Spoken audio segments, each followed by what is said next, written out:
Traxus? It always has been.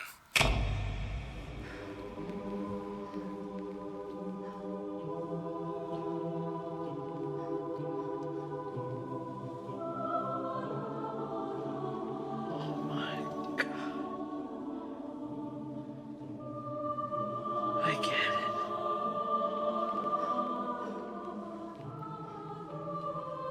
I get it.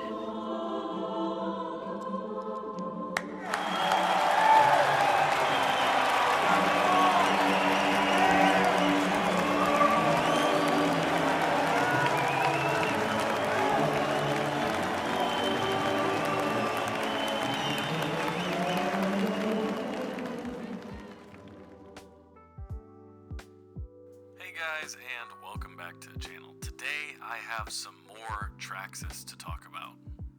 Sorry, one second. Oh, I think that's better. Sorry, it sounded like I was in red versus blue there for a minute.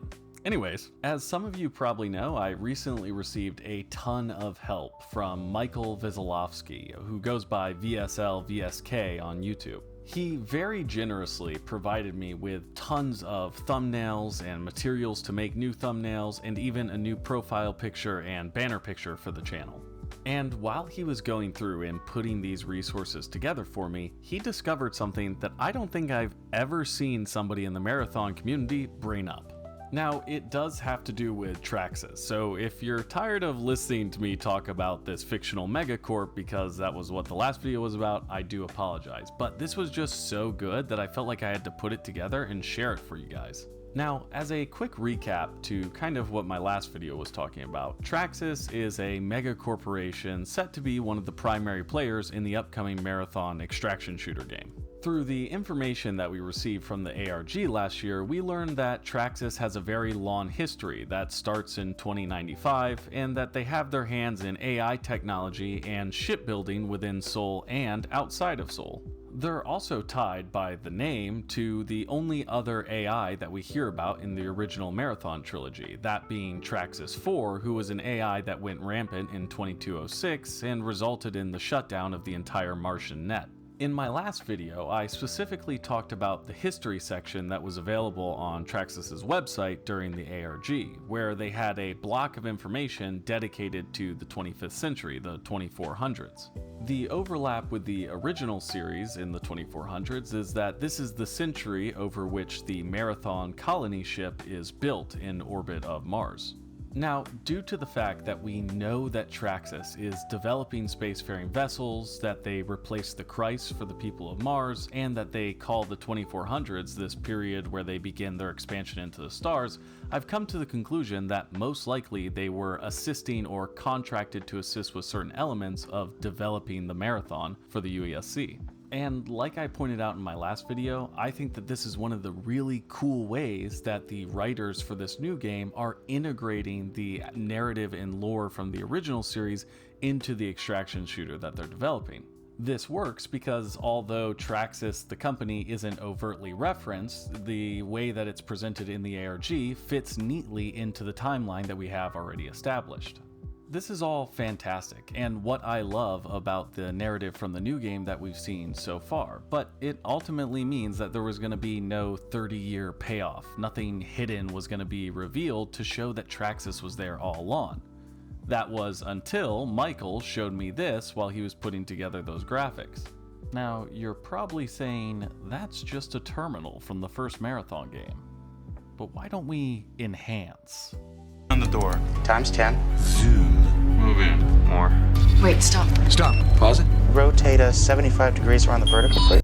Alright, sorry, I'm dragging this out too long. Anyways, if you turn the public access terminal upside down and you look at what this keypad data entry area seems to be, it looks a lot like the Traxus logo.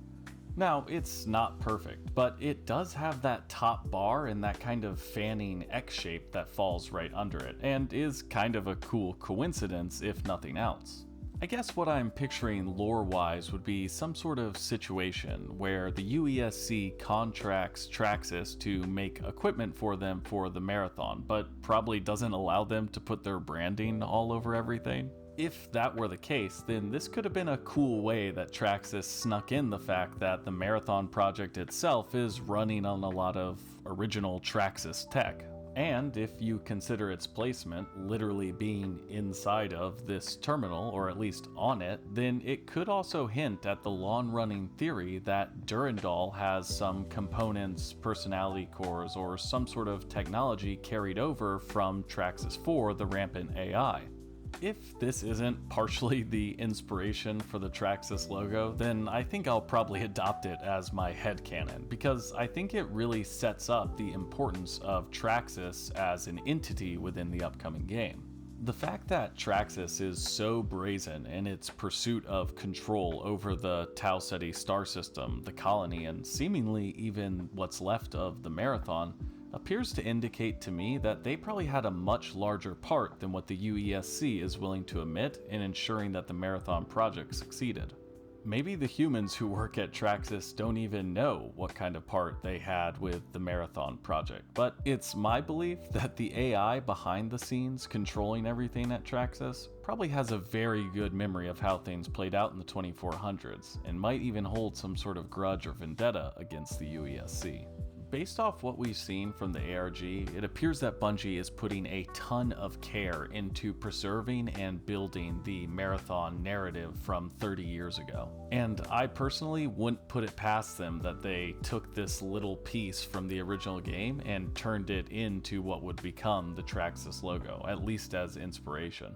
But I also could be fully out of my mind while we await more information. So if you think this could be the potential inspiration for Traxus, or indicate that they've been deep within the halls of the Marathon for much longer than we formerly believe, then tell me in the comments below. Or if you think I'm crazy, tell me that too.